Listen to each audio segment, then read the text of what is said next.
여러분, 안녕하세요. 대인관계 능력 지도교수 김선조입니다. 이제 완연한 가을을 벗어나서 초겨울로 접어드는 그런 날씨가 되었는데요. 여러분들 감기 안 걸리고 건강하게 잘 지내고 계시는 거죠? 네. 건강하시리라 생각하고 올겨울도 건강하게 어, 건강 관리 잘 챙기면서 식사도 잘 챙겨 드시면서 일도 생활도 학습도 이렇게 잘 하시면 좋을 것 같습니다. 오늘은 지난 시간에 10주차에 갈등 해결 방안, 갈등의 쟁점 및 유형 등에 대해서 학습을 했는데 이번 시간은 이어서 협상에 대해서 학습을 할 거예요. 그래서 11주차에는 협상의 의미와 협상의 과정에 대해서 진행을 할 텐데요. 오늘은 11주차 1차시 수업으로 협상의 의미에 대해서 학습해 보도록 하겠습니다.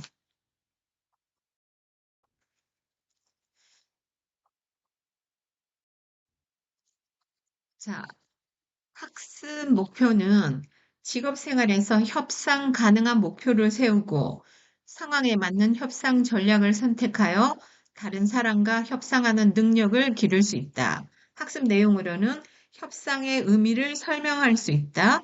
협상의 과정을 설명할 수 있다. 입니다.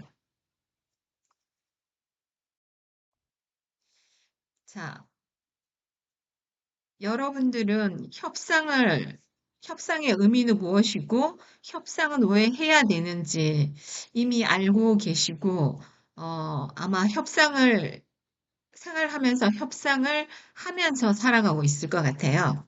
자, 우선 2022년 세계를 바꿀 주목받는 10대 협상, 이렇게 해서 한번 사례를 볼 텐데요. 2000년도에 그 코로나가 터지면서 코로나 사태로 인해서 전 세계가 정말 깜짝 놀랄 만한 새로운 세상, 팬데믹 현상이 일어났잖아요. 그래서 코로나 예방 접종을 둘러싸고 많은 사람들은 접종을 해야 된다. 뭐 죽는 사람들도 되게 많이 봤잖아요. 근데 일부는 접종을 거부하고 이 사진은 남아공 요하네스버그 공항에서 이렇게 예방 접종에 대해서 거부하는 사람들과 뭐 이런 사례들을 이제 사진을 통해서 볼 수가 있는데요. 2021년 한 해 동안 국제사회는 또 권력투쟁, 선거, 시민사회 혼란, 전염병 등 각종 사건, 사고들이 많았어요. 그런 걸 우리들이 경험하면서 지내왔는데 이거는 우리나라뿐만 아니라 전 세계가 새롭게 코로나라는 그런 전염병 확산으로 인해서 정말 경험해보지 못한 새로운 경험을 하고 모든 생활 환경과 생활 패턴도 다 변화되는 그런 상황이었던 것 같아요. 그래서 이제 그런 상황에서도 어떤 갈등이나 아니면 새로운 상황이나 이렇게 발생하게 되면은 떻게 조치해야 될지, 대응해야 될지 뭐 여러 가지 상황들이 발생할 거예요. 그랬을 때 생각들이 다 다르고 대처 능력이랑 이런 부분들 각자가 원하는 것도 다 다르기 때문에 그냥 기업을 하는 아니면 비즈니스 차원뿐만 아니라 우리가 일상생활에서 살아가는데도 많은 협상들이 필요했고 실제로 협상을 통해서 그런 결과를 만들어내고 사회를 유지하고 지금까지 살고 있다고 보시면 될 것 같아요.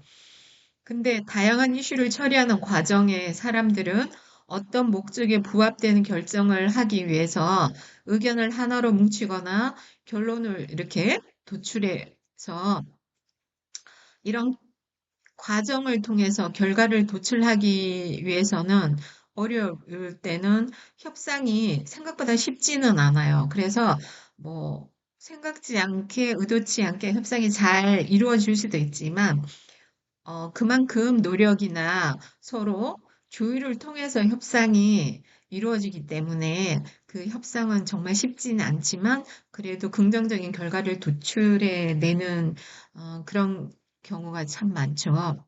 그래서 그만큼 노력에 대한 결과라고 보시면 될 것 같아요. 자, 협상은 그 결과에 따라 국가나 기업, 개인의 미래와 운명을 결정지키기도 하기 때문에 매우 중요하다고 보시면 될 것 같아요. 자, 그럼 우리가 살고 있는 현재 25년대에 세계를 바꿀 주목받는 10대 협상을 크게 좀 한번 제가 이게 챗GPT를 통해서 조사를 해봤는데요.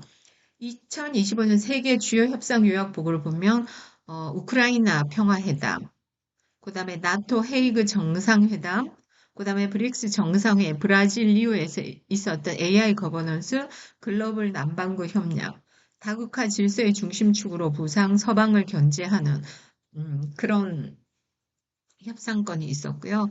네 번째는 이스라엘과 가자의 휴전 연장 협상, 뭐 인질 교환, 재건, 자금, 자치구 통치 문제 등 그 파급 효과는 중동 안전과 에너지 시장에 크게 영향을 미치는데 여기에서도 협상이 매우 중요하게 구상됐고, 네, 그런 주목받는 그런 협상인 거죠. 지금까지 진행되는 것도 있고, 협상이 뭐, 진행하다 결렬되는 것도 있고, 협상이 좋은 결과를 맺은 것도 있고, 다양하게 진행이 되고 있죠.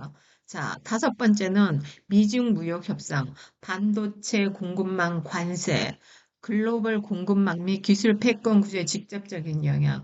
이제 미중 무역 협상뿐만 아니라 관세 관련해서는 얼마 전 우리 그 경주에서 에이펙 회담을 했잖아요.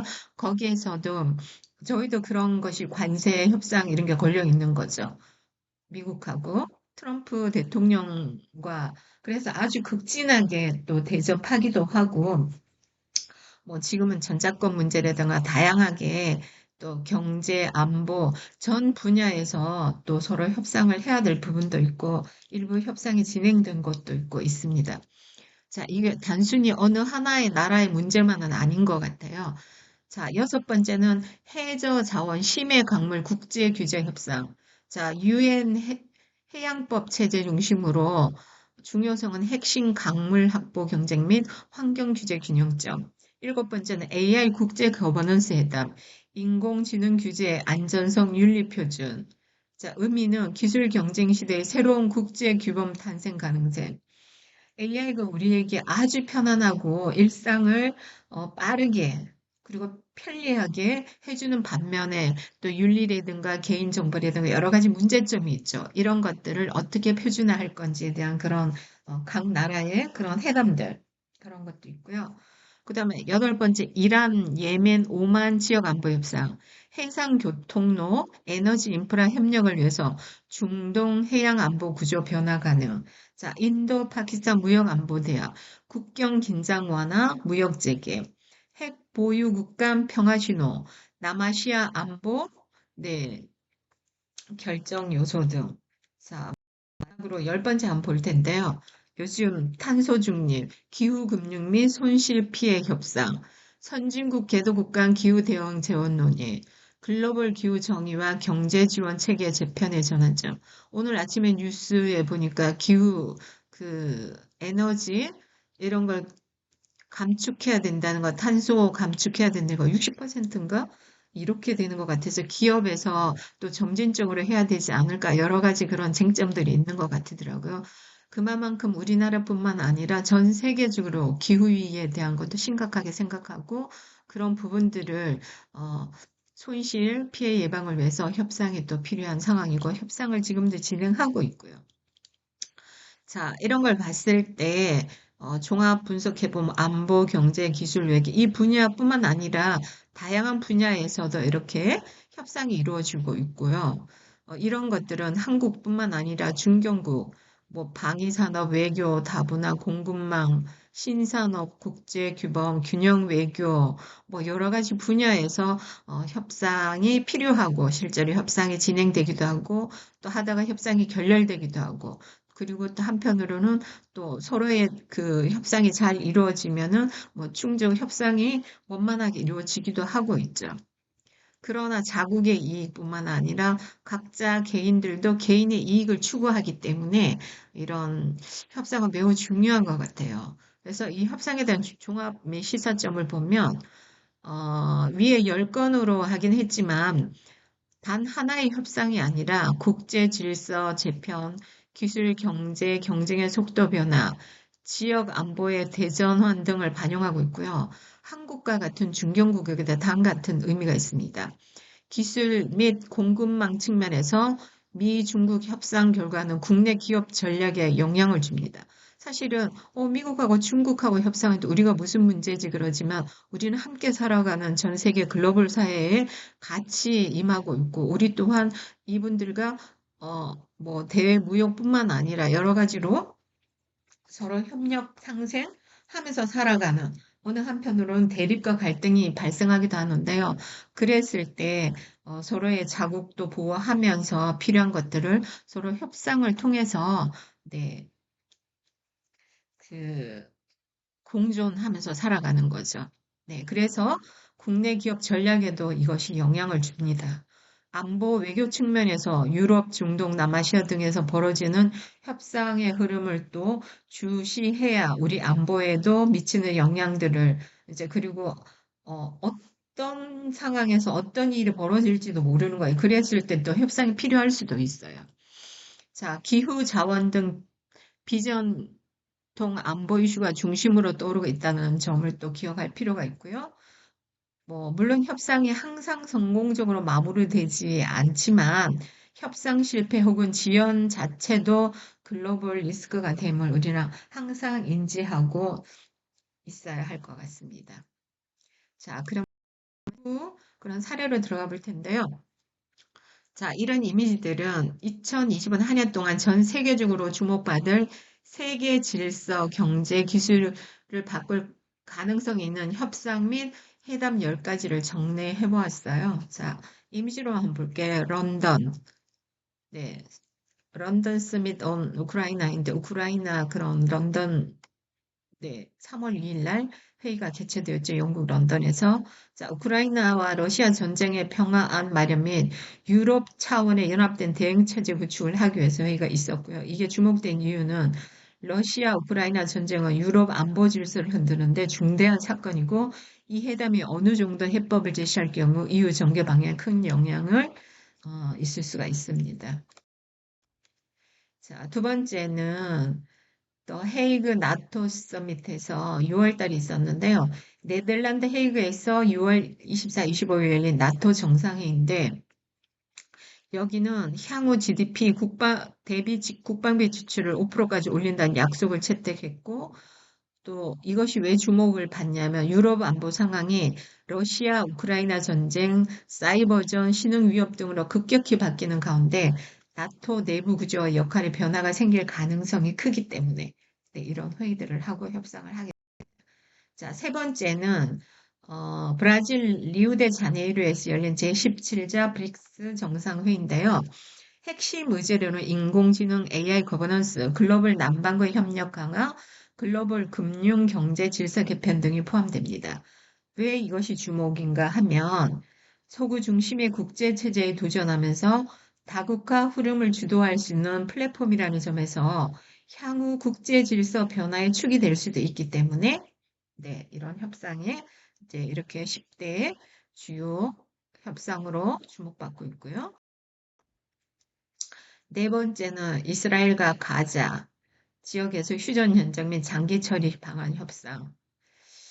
그러니까 이런 걸 보면 전 세계적으로 정말 글로벌한 그 다양한 그런 이슈들이 있는데 여기 보면 인질 문제, 재건, 자금, 향후 지배 구조 등 정말 각 나라의 이권 다툼도 실제로 너무 많은 것 같아서 좀 평화를 유지해야 되는 이런 상황에서 이런 부분들이 분쟁의 소지가 되고 이런 분쟁들이 또 협상으로 이루어져야 되고 좀 약간 슬픈 이걸 진행하면서 좀 슬픈 현상을 좀 많이 보게 되는 것 같아서 좀 마음이 씁쓸합니다.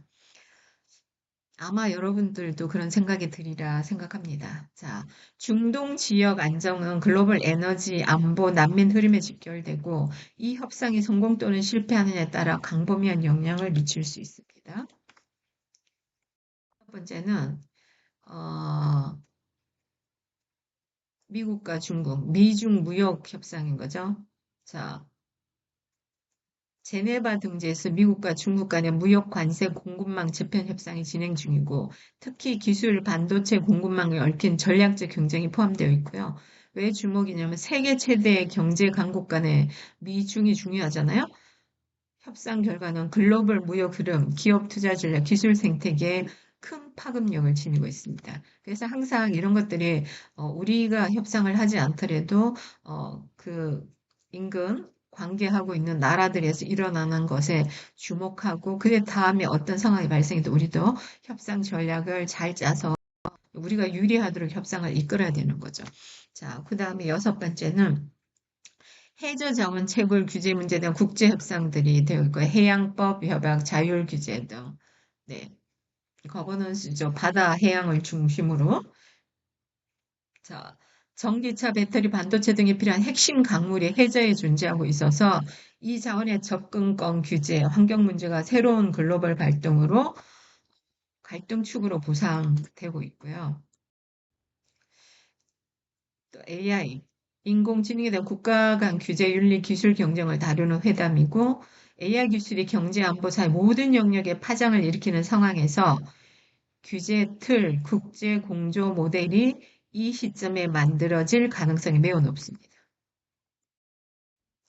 자, 여덟 번째, 중동 내에서 예멘, 오만, 이란 등의 지역 안보 경제 인프라 협력 논의를 진행 중이라는데 비공식 정보가 존재하고요. 해협, 호르무즈 해협, 에너지 운송로 지역 세력 구조가 변할 경우 글로벌 에너지 및 해산 안보 지형이 바뀔 수 있습니다.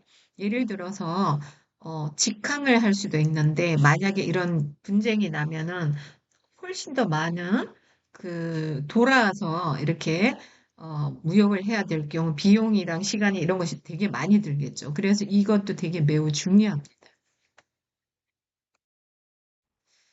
아홉 번째는 남아시아 최대 쟁점 국가인 인디아와 파키스탄. 그러니까 여기는 인도와 파키스탄 간의 무역 안보 대화 재가동 가능성이 거론되고 있고요. 핵무장을 한 국가들 간의 관계 개선 혹은 악화는 지역뿐 아니라 글로벌 안보, 핵 확산, 경제 흐름에도 영향을 주기 때문에 어, 전 세계적으로 좀 주목하고 있는 거죠.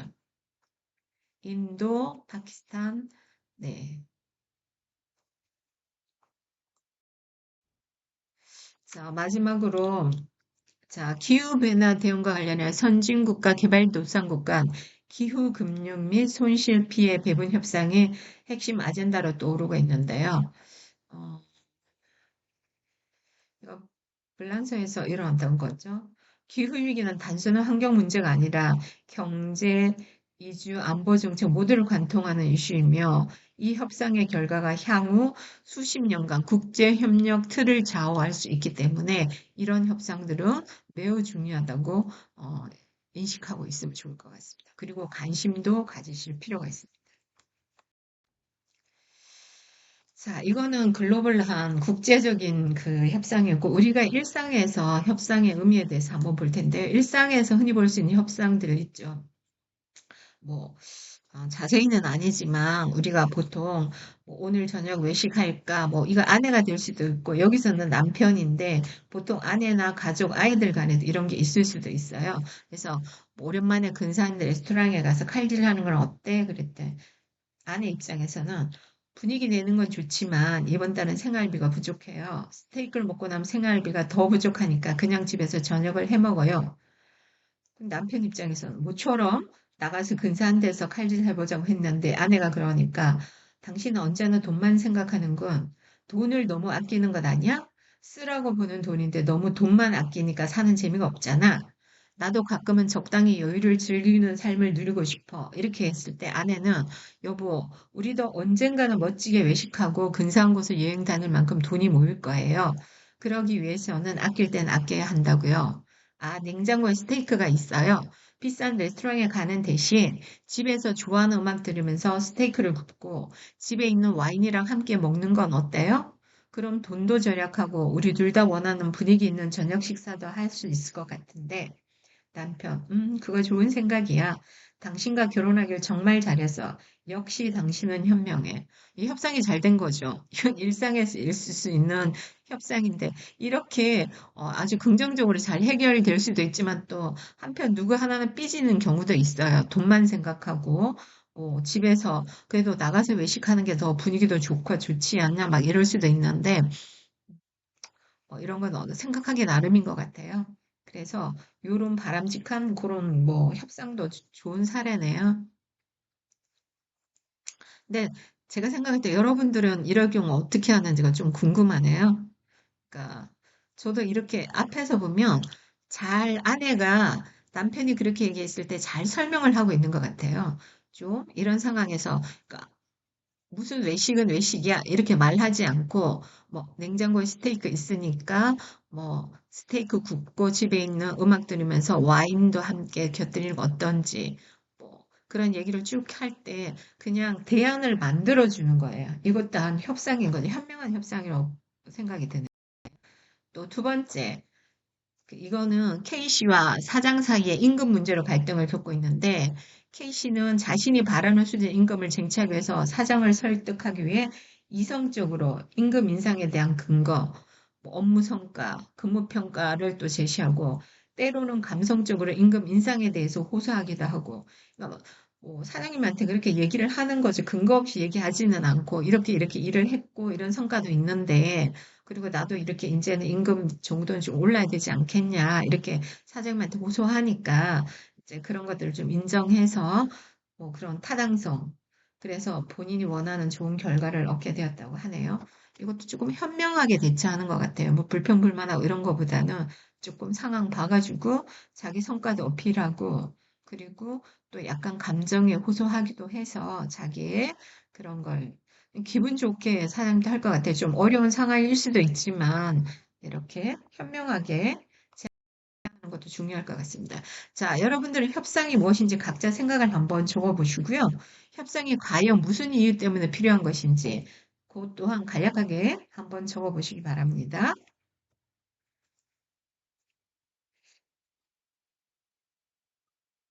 네, 미국 학자는 세상은 거대한 협상 테이블이며 우리는 모든 것을 협상할 수 있다고 말하는데 여기서 볼 수 있듯이 우리 생활은 협상의 연속이고 협상을 통해서 의사결정을 하게 되죠.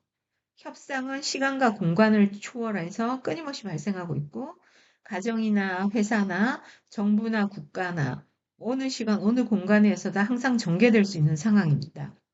그리고 특히 수직적인 조직 문화가 수평적인 조직 문화로 변해가는 과정에서 우리는 크고 작은 여러 의사결정을 내려야 하는데 이때 협상 능력의 함량은 효과적인 의사결정을 위해서는 필수적이라고 생각합니다. 그래서 협상은 저는 반드시 필요하다고 생각하고 우리 일상생활에서 협상이라는 걸 벗어날 수가 없는 것 같아요.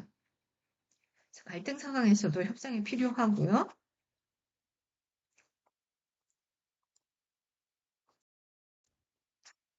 자, 그럼 먼저 협상의 개념에 대해서 살펴볼 텐데요. 협상이랑 갈등 상태에 있는 이해 당사자들이 대화와 논쟁을 통해서 서로를 설득하여 문제를 해결하려는 정보 전달 과정이다 의사결정 과정입니다. 자, 협상하다. 네거시라는 동사는 라틴어의 네거티에 뿌리를 두고 있고 여가를 뜻하는 디어라는 어근의 부정의 의미를 지닌 네그가부터 여기가 아니다라는 의미를 담고 있습니다. 라틴의 근본적인 의미만으로 따지면 협상이라는 단어에서 즐거움이라는 요소를 찾기는 사실 어렵죠. 근데 여기 보면 탤런트 광인가? 거기에서 보면은 기업에 가서 내고 한다고 하다. 내고 프로그램 있죠. 협상. 네, 같은 맥락입니다. 자, 협상의 의미는 크게 의사소통 차원, 갈등 해결 차원, 지식과 노력 차원, 의사결정 차원, 교섭 차원에서 살펴볼 수가 있는데요. 먼저 의사소통 차원에서 한번 보겠습니다. 자, 협상이란 이해 당사자들이 자신들의 욕구를 충족하기 위해 상대방으로부터 최선의 것을 얻어내기 위해서 상대방을 설득하는 커뮤니케이션 과정이라고 보시면 될 것 같아요. 즉, 협상이란 자신이 얻고자 하는 것 때문에 다른 사람들 또는 집단들과 갈등 상태에 있을 때 그들을 설득하여 자신이 원하는 것을 쟁취하기 위한 일련의 커뮤니케이션 과정이라고 할 수 있죠. 예컨대 여러분이 사장과 임금 문제로 갈등 상황에 있을 때 갈등을 해결하기 위해 커뮤니케이션 과정을 거치게 되는데요. 상대방을 설득하기 위해서 우리는 때로는 이성적으로, 때로는 감성적으로 커뮤니케이션을 하게 되죠.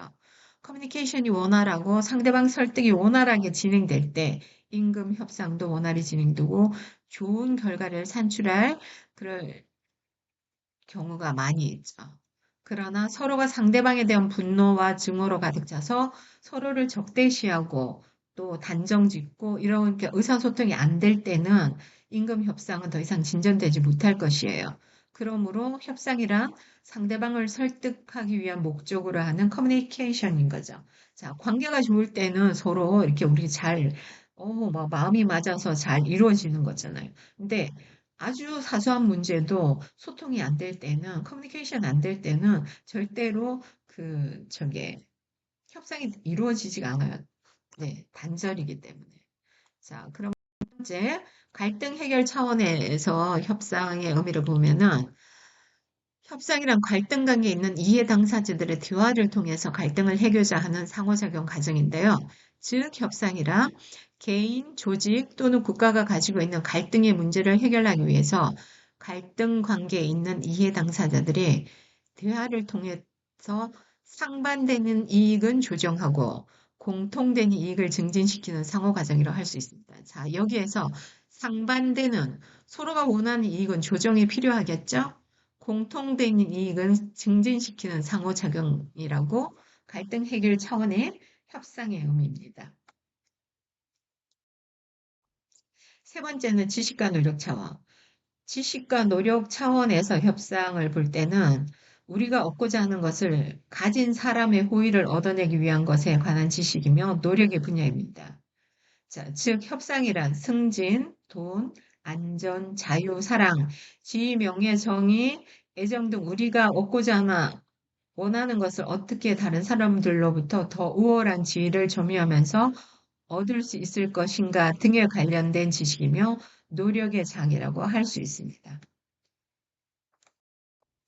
자, 의사결정 차원의 협상의 의미는 의사결정 차원에서 볼 때 협상이란 둘 이상의 이해 당사자들이 여러 대안들 가운데서 이해 당사자들 모두가 수용 가능한 대안을 찾기 위한 의사결정 과정이라고 할 수 있습니다.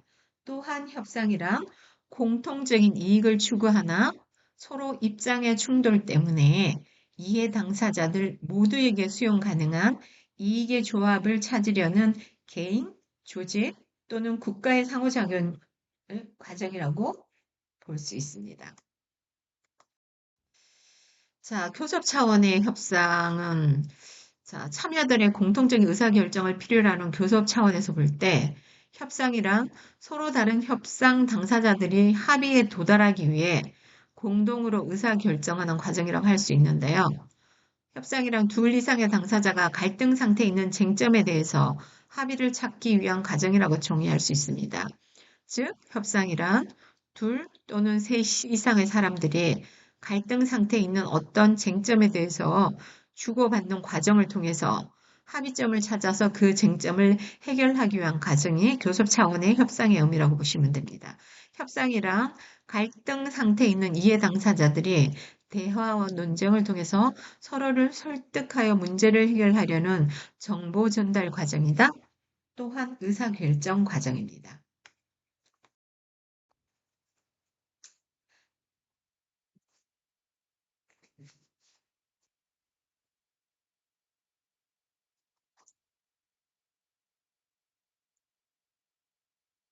자, 하버드는 어떻게 최고의 협상을 하는가? 자, 한번 볼 텐데요.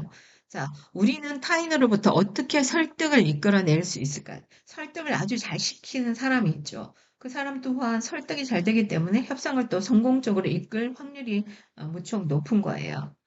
자, 갈등은 직장 동료나 상사, 고객이나 거래처 직원, 심지어 가족 구성원들에게 이르기까지 우리 일상에서 자연스럽게 발생합니다. 우리 자신이 정말 원하는 것과 타인의 요구를 동시에 얻을 수 있는 방법은 가장 어렵고 보편적인 딜레마인데요. 이런 딜레마 상황에서 성공적인 협상을 이끌어내기 위해 기존까지는 상대방의 이익을 고려해야 한다는 브렉 교수의 주장이 통설로 받아들여져 왔는데요. 브렉 교수가 밝힌 조사 결과에 따르면 한국인들은 자신의 이익을 챙기고자 하는 이기심이 조사 대상 16개국 중 가장 강했다. 정말 놀라운 사실인데요. 반면 협상을 얼마나 책임감 있고 창의적으로 이끄는지를 묻는 협상 주도력 평가에선 최하위를 기록했다고 합니다. 또 한국인들은 상대방의 전통이나 입장을 배려하는 사회적 책임감 면에서도 최하위 수준 13면 몰랐다 하는데요. 한국인들은 협상을 할 때 상대방의 이익을 감안하지 않고 오로지 자신의 이익만 추구하는 습관이 있다며 협력적인 자세로 협상에 임해야 협상의 목표인 윈윈, 즉 쌍방의 가치 창출이 가능하다고 말했습니다. 자, 물론 모든 사람이 그런 것도 아니고 모든 상황이 그런 것은 아니에요. 상황에 따라 이럴 확률들이 더 많다는 거죠. 네. 자, 하버드는 어떻게 최고의 협상을 하는가? 여기에서 보면 하버드 윌리엄 유리는 나 자신과 협상에 성공하는 법 6단계로 설명했어요. 이런 책도 하버드는 어떻게 최고 협상을 하는가 이런 책도 참고로 한 번씩 틈나는 대로 보시는 것도 되게 많이 도움이 될 것 같아요. 왜냐하면 갈등 상황도 많이 생기고 또 협상해야 될 일도 되게 많아요. 근데 그냥 일반적으로 아는 거 외에 우리가 지식이나 경험이나 이런 걸 통해서 한번 스스로 체득화시켜서 그걸 잘 활용해 보시면 좀 좋을 것 같아요. 자,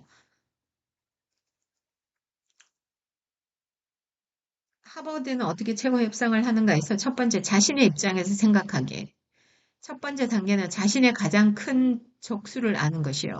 바로 자기 자신이. 이 단계 자신을 마치 거리의 중요한 고객을 대하듯이 내재된 요구사항들을 공감하며 들어보는 것이고. 두 번째, 자신의 내적 베트나 개발하기. 첫 번째 단계는 자신의 가장 큰 적수를 아는 것이고, 바로 자기 자신이고, 이 단계 자신을 마치 미래의 거래 고객, 중요한 고객을 대하듯 내재된 요구사항들을 또 공감하며 들어보는 것이에요. 또, 세 번째, 자신의 시각을 재설정하게. 인간은 누구나 결핍에서 생긴 두려움을 가지고 있는데, 이때 자신의 인생을 바라보는 시각을 바꿔보는 거죠. 자신만의 독립적이고 충분한 행복의 원천을 만들면 인생의 긍정적인 측면을 바라볼 수 있을 것입니다. 그 다음에 네 번째, 현재에 머무르게. 대립 관계 한가운데 있을 때 우리는 지나간 일에 대해서 부정적인 감정을 갖거나 미래에 대해서 불안하며 걱정하기 쉽습니다. 그러나 그 반대로 행동할 경우 당신이 진정한 만족을 경험할 수 있게 해주는 힘을 주며 힘든 상황을 더 잘 해결할 수 있도록 해준다고 합니다. 지금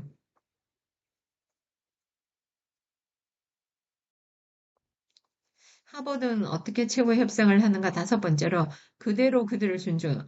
거절당할 때 우리는 거절은 거절로, 개인적 비난은 비난으로, 또 따돌림은 따돌림으로 대응하기 쉽습니다. 그러나 이를 있는 그대로 수용해 보는 것 또한 필요하다고 합니다. 여섯 번째, 베풀기와 되돌려받기. 물량이 한정적일 때는 윈러즈, 함정에 빠져 오직 자신이 원하는 것에만 집중하기 쉬운데 마지막으로 윈윈 접근 방식으로 가는 것은 받기보다 먼저 베푸는 것이 우선이어야지 됩니다. 되돌려받을 것을 생각하고 먼저 하지 말고 윈윈 전략으로 함께 가는 거 중요하다고 보시면 될 것 같습니다. 자,